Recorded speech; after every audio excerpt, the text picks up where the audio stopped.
For the first time in 27 years, Stanford did not finish atop the standings. In a COVID-19 season, that's not a coincidence. The longest winning streak in college athletics is over. The immovable object has been moved from the mountaintop. And this momentous happening may say a lot about who the COVID-19 pandemic most substantially affected. The rise of Texas and the slippage by Stanford are snapshots of the two strongest trends in Power 5 athletics during the pandemic year. The Big 12 surged and the Pac-12 struggled. Compared to the previous 5-year average finish in the Directors' Cup, Big 12 schools moved up an average of 3.4 spots among Power 5 programs, with 6 members improving over their previous average, 3 declining and 1 staying even. The Pac-12, meanwhile, was a mirror opposite. Its schools averaged losing 3.4 spots, with 8 declining, 3 rising and 1 staying even. The Directors' Cup formula, which is computed and maintained by the National Association of Collegiate Directors of Athletics, ranks every school on national finish in 19 sports, 4 of which are mandatory counters: men's and women's basketball, baseball and women's volleyball. For schools with more than 19 sports, the remaining best 15 are used. Broad strokes reaction to those developments. One league is anchored in California and the other is in Texas, and those two states took very different approaches to living through and playing sports in a pandemic. And if you're into winning, the Texas way was the winning way. Of the 4 Texas schools in the Big 12, 3, Texas, Baylor and TCU, improved their standing over their 2015-19 average ranking in the Directors' Cup, while Texas Tech stayed even. Of the 4 California schools in the Pac-12, all tumbled in the rankings. No conference started play in 2020-21 more cautiously than the Pac-12, with its football season kicking off on November 7. The Big 12, after becoming the Power 5 swing vote that kept the 2020 season alive by deciding to play in the fall, began competing in football on September 12 and had relatively few player opt-outs.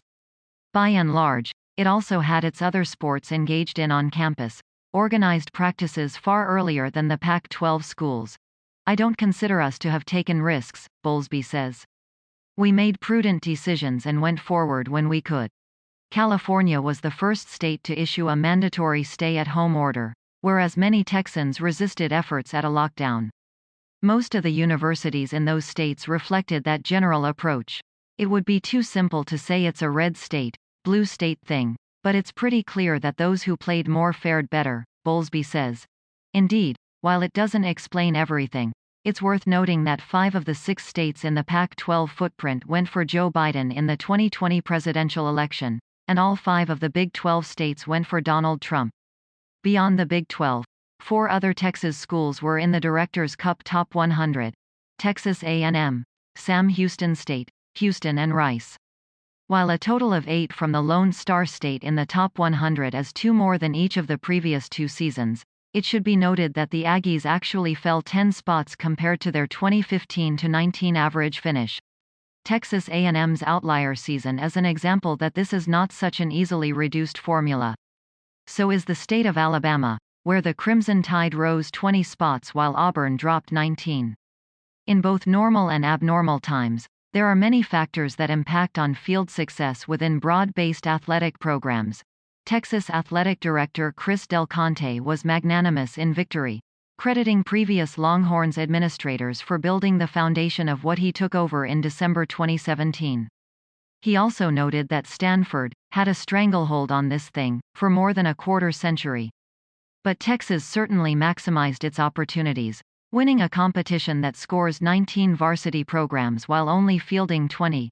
That's 16 fewer programs than Stanford. Our goal is to be a top 10 team in every program, Del Conte says. We chose to be excellent in everything we do. We've been close, knocking on the doorstep, and this year just happened to be one of those years where everything fell into place.